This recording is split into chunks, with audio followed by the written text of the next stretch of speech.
This lecture looks at coffee cultivation and culture in world history.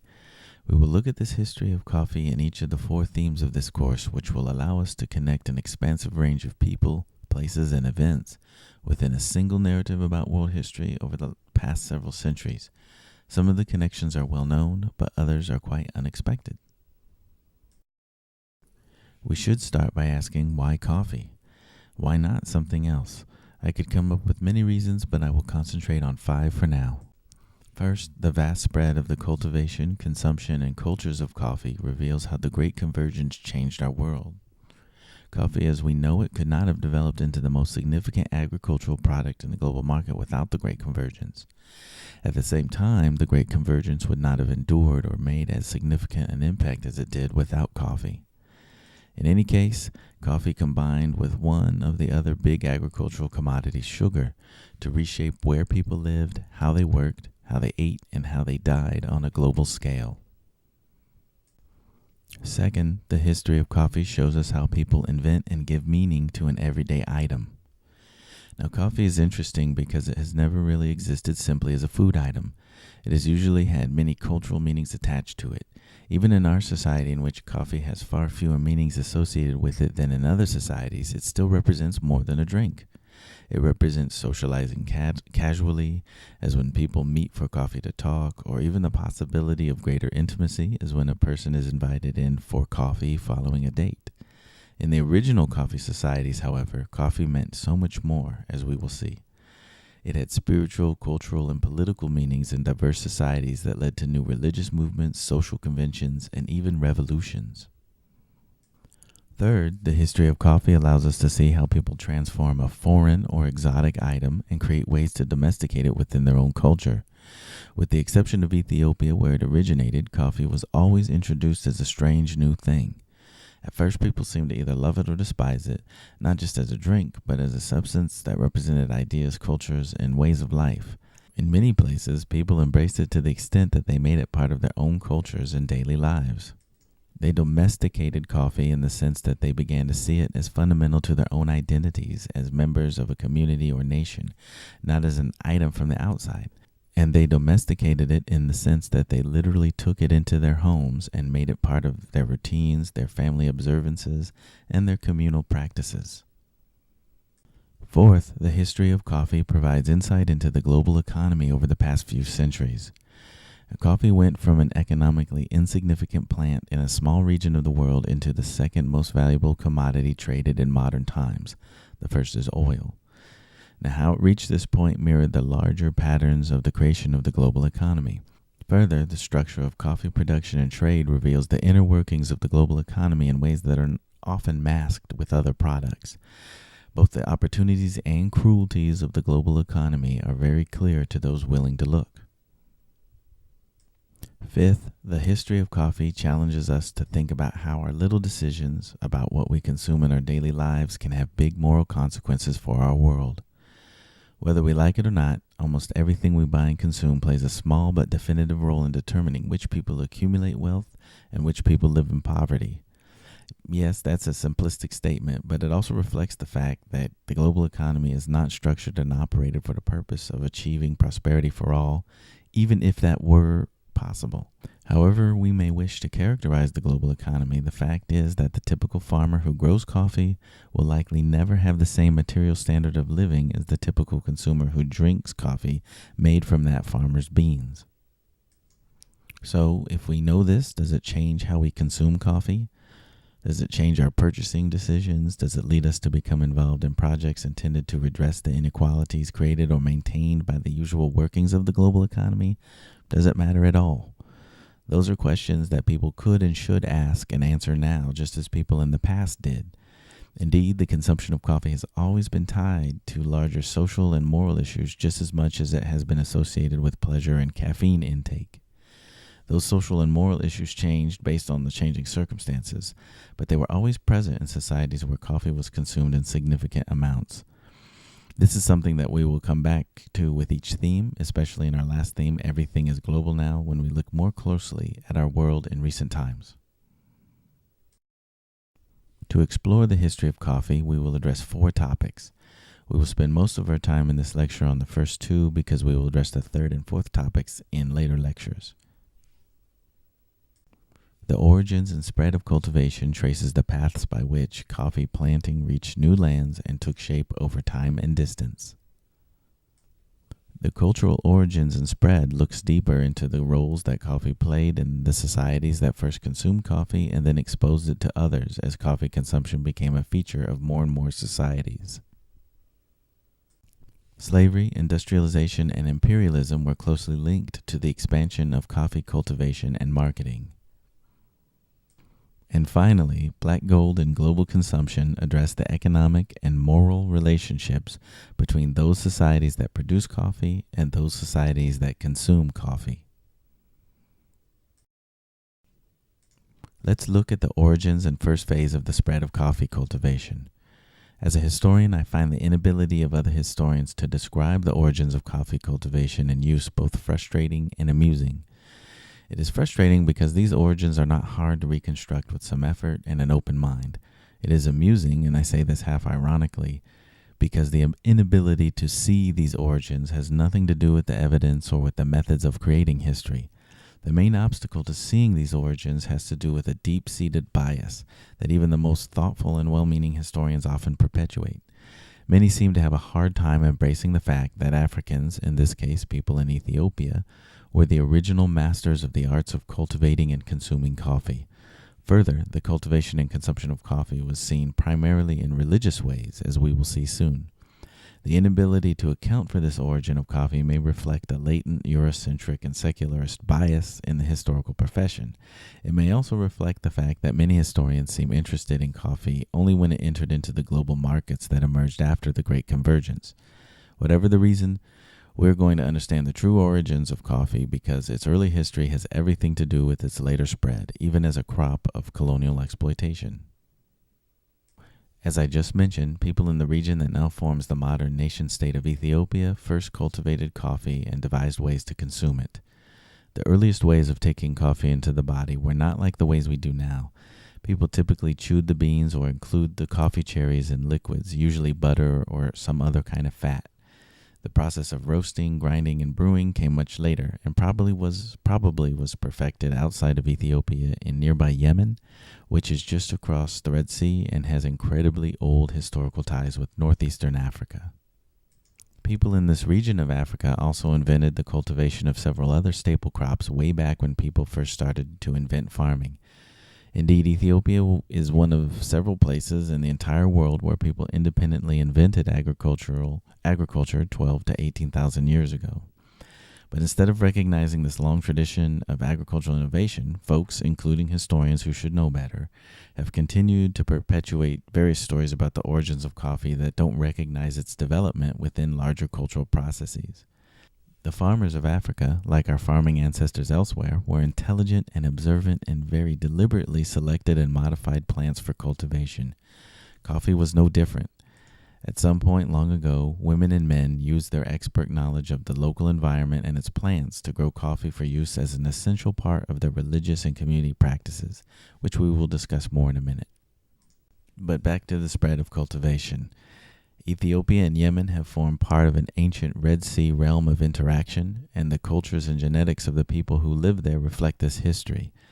Although these two places are separated by a body of water and they are on two different continents, Africa and Eurasia, they have always been part of one interaction zone. So the spread of coffee from Ethiopia to Yemen was part of this long history of sharing in this interaction zone. Once coffee cultivation reached Yemen, farmers there grew it so that it could be made into a drink similar to the coffee we drink today. Yemen remained the main source for coffee beans for a long time, even as people in other regions became big coffee drinkers. Coffee drinking spread throughout the Islamic world as early as the 1200s and became very popular in the cities of the Ottoman Empire and the Safavid state. But people there had to import beans from Yemen because its cultivation was a closely guarded secret.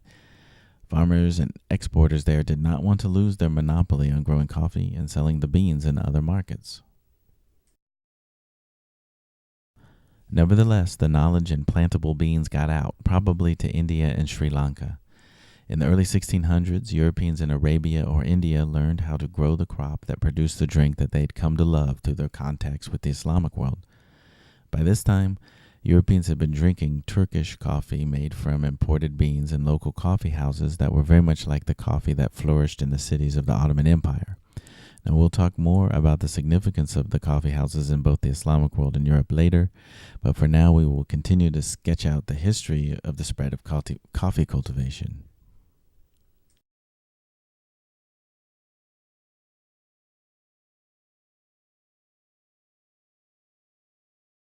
Once Europeans, primarily the Dutch, learned how to grow coffee, they took it to their new colonial possessions in Southeast Asia, most notably Java, which is one of the names given to coffee, and then to the Americas in their colony Suriname, which is located in South America and is also part of the Caribbean. Around the same time that the Dutch were extending coffee cultivation into the Americas, the French were doing the same as they initiated coffee planting in Martinique in the Caribbean. This was the first phase in the globalization of coffee cultivation. By this time, coffee consumption was more widespread, as people in Europe and the Islamic world drank lots of coffee, still importing most of their beans from Yemen. But once the coffee plantations in the Americas became more productive, this source became more important in the global market. Of course, the European contribution to the spread of coffee was also inextricably linked to the expansion of the enslavement of Africans, though these Africans came from West and Central Africa, not Ethiopia. The kind of coffee that was disseminated from Ethiopia to the rest of the world is called Arabica. The name reflects the distorted history given to coffee growing, as the beans did not come from Arabia. But the global awareness of coffee attributed its origins to this region, so the name has remained Arabica into the present.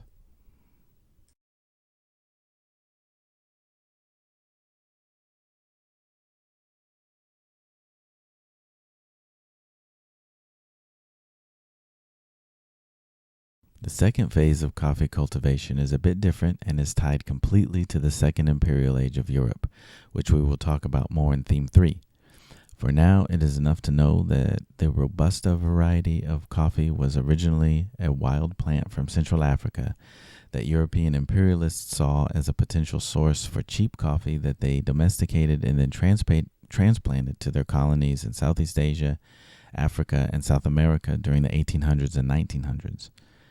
Now, the history of coffee cultivation tells us when and where coffee has been grown, but it tells us nothing about why it became so important in these societies. Of course, we have to always remember that coffee has a much desired drug in it called caffeine that is the stimulant of choice in our world. But there's something much deeper at work in the first phase of the spread of coffee consumption, and it is tied to spiritual culture. According to a story told by Oromo people in Ethiopia, the first coffee plant came from the tears of Waka. Waka is their name for the god in their monotheistic belief system. I love this story, so I will read a version of it to you. Once upon a day long ago, at the time when Waka was still walking on the earth, he called a man and said to him, "Come, I am going to tell you the day you will die." The man, however, replied, "I will never die. Why should I die? I want to stay alive forever like you." "How is it possible for you," Waka said, "to stay alive and not to die? Come and hear from me the day of your death. I will cause you to die after you have seen your grandchildren until the 5th generation. You will live for 300 years. However, after you have seen 5 generations of grandchildren, you will have to die. As you see, I'll postpone your death for a long time." The man replied, "No, I do not want to die at all. I am your son. I wish to stay alive together with you." In this way, he opposed Waka and refused to listen to him. Now Waka said, "Since you refuse to accept my decision, disappear from my eyes. You will die today." At that, the man mounted his horse and galloped away. He went as fast as he could. He went from where the sun rises towards where it sets. In the evening, towards sunset, he reached a place where some people had dug a grave and were sitting near it. When they saw the horseman coming, they said to one another, "Look, there he is." The man halted his horse. He asked them, "For whom do you dig this grave?" "We do not know," they said, "but we think it is you. This morning Waka came here and told us, 'Dig a grave for someone, for a man who refused to accept my decision. He is bound to pass this way, and as soon as he is here, he will die.' So we have done what Waka told us to do. "Oh, Waka," the man exclaimed, "so it is true what people say. Even if you leave early in the morning, you cannot escape Waka." He dismounted and died on the spot, and they buried him. After 5 days, Waka remembered the man again. He went to the spot where those people were living. They told him, "Oh, Waka, all things have happened as you told us. The man passed this way, and he has died on the spot. We have buried him as you told us to do." "Bring me to the grave," Waka said. So they did. "Now open the grave again," Waka said. When Waka saw the man lying in his grave, tears burst from his eyes. They fell on the corpse of that man, and behold, at the very moment a coffee plant sprouted from the spot where the tears had fallen. So it is that the coffee precedes all other things. So it is that it is first prepared in all rituals. The coffee is our great medicine. From among all trees it was blessed by Waka, blessed by his tears. All plants grow from rain, but the coffee plant sprouted from the tears of Waka. Now, when people tell sacred stories like this about a plant, you know that it must be very important to them. Indeed, the story says that coffee precedes all other things. Also of interest to us here is the idea that the coffee tree came directly from a divine source to the people who tell this story. It didn't come from another land or another people, and it wasn't simply another crop that they adopted to get buzzed. No, it is a sacred plant, and it is their plant given to them by God. The spiritual significance of coffee in Oromo religion is seen in another way.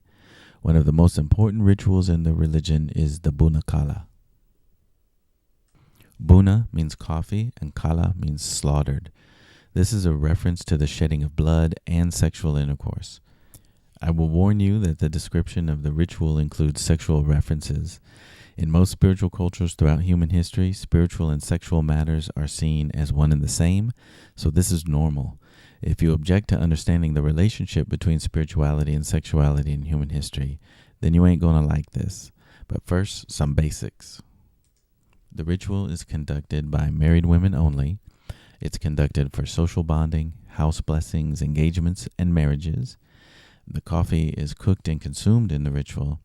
And there's a saying that explains it a little bit. It says, "Buna Kala is not made for the throat. It helps us to pray." So it includes prayers to Waka and to the Ayana being forces that exist in our universe. Additionally, the coffee fruits that are featured in the ritual represent the power of procreativity and women's sexuality. Apparently, the shape and liquid in the coffee fruits resemble women's reproductive parts. The steps of the ritual represent sexual intercourse as the coffee fruits are broken, placed into melted butter in a pot, stirred with a special stick, and heated over a fire until the fruits burst.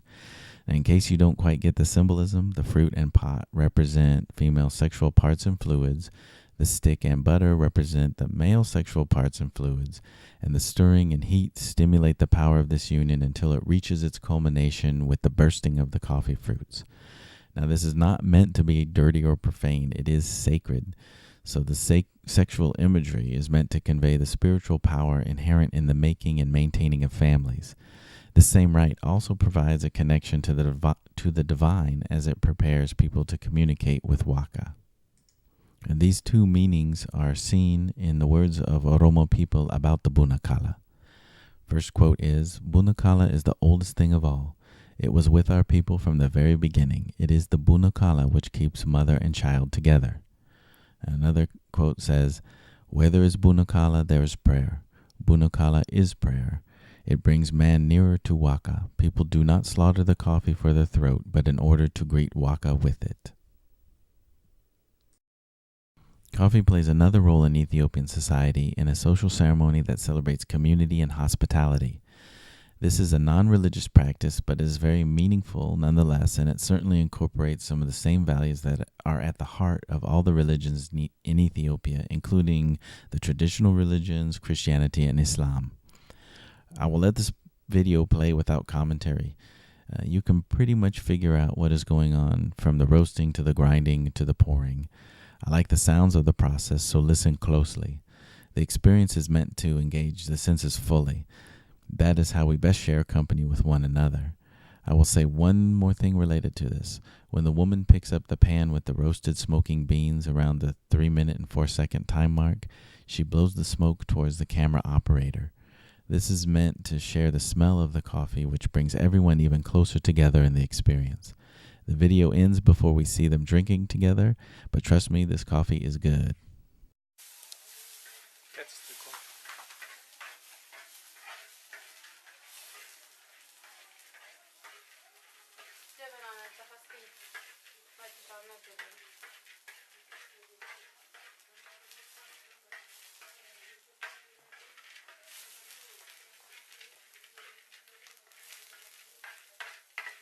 You see the process how to prepare the coffee.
Before we leave this scene, I want to note the popcorn included in the ritual.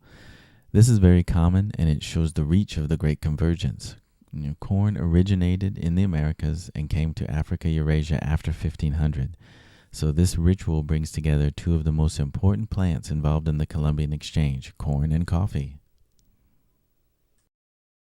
We return to the sacred aspects of coffee culture to explain its spread outside of Ethiopia.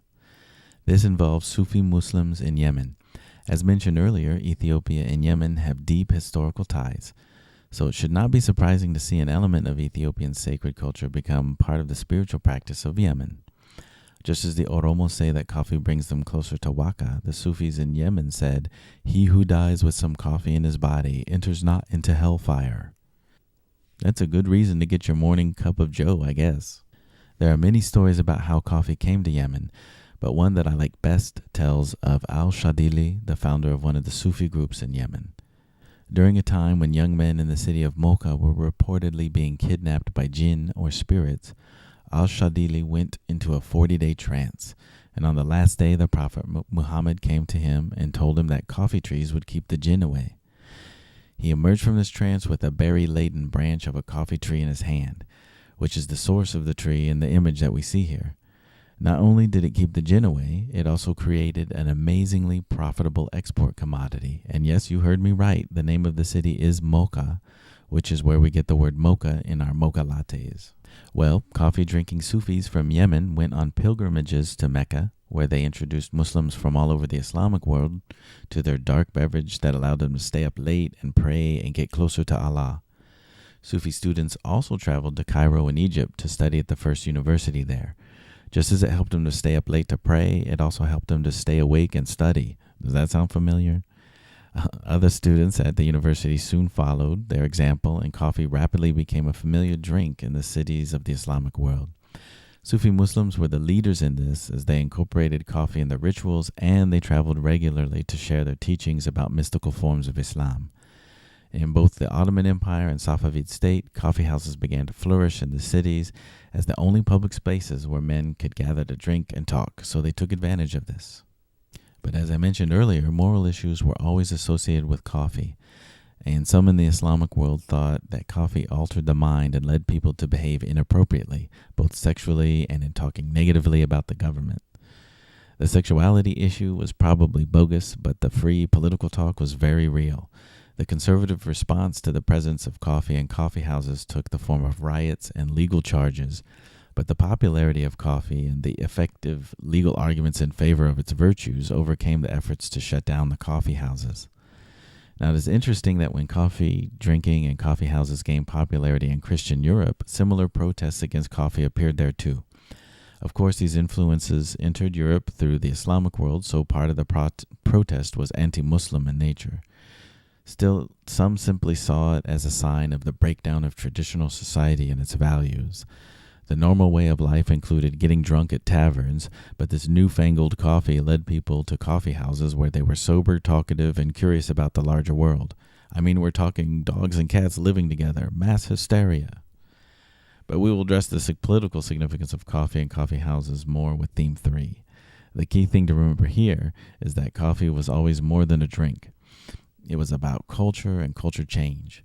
Throughout much of the Islamic world and Europe, coffee gained many dedicated drinkers who often built their social lives around coming together and drinking it. Some did this for religious purposes, such as the Sufi groups, and others did it for secular reasons. In either case, they continued at least this aspect of the coffee culture that originated in Ethiopia, even though they had no idea that this was where it started. As I noted earlier, the Dutch and French transplanted coffee cultivation to the Americas. They relied on enslaved Africans to do the hard work, of course, and this created an export crop that complemented sugar in the global market. The rapidly increasing consumption of coffee in Europe created another use for sugar, as Europeans like to sweeten their coffee with it. I point this out because it appears that the coffee-sugar combination really took off in Europe only. People in the Islamic world typically used other spices for their coffee or drank it while eating sweet fruits, though some also used sugar on occasion. But back to coffee and slavery. Coffee grew in areas very different from sugar, so some places, especially the French colony of Saint-Domingue, which later became the independent Republic of Haiti, profited from both. Enslaved people on lowland plantations grew sugar, while those on the upland mountainous plantations grew coffee. Both fueled the expansion of slavery in the Americas. Industrialization and imperialism continued the process as Europeans entered into the Second Imperial Phase. The transplantation of the Robusta form of coffee to West Africa and the extension of Arabica coffee cultivation into colonized areas of East Africa were tied to the extension of the British Empire in Africa. It is interesting to note that Ethiopia was able to forestall British and Italian attempts to conquer the birthplace of coffee by developing coffee as an export crop to strengthen Ethiopia's economic, diplomatic, and military standing. Additionally, in Brazil, coffee farming in some areas employed the free labor of European immigrants, which was considered the modern industrial way of organizing the workforce. This was part of an economic and political battle between new industrialists and old planters in Brazil. If it sounds a lot like the debate in the United States about free labor versus enslaved labor, it was. This was part of the big transition in the 19th century when the relationship between the legal status of workers and the exploitation of workers was reconfigured.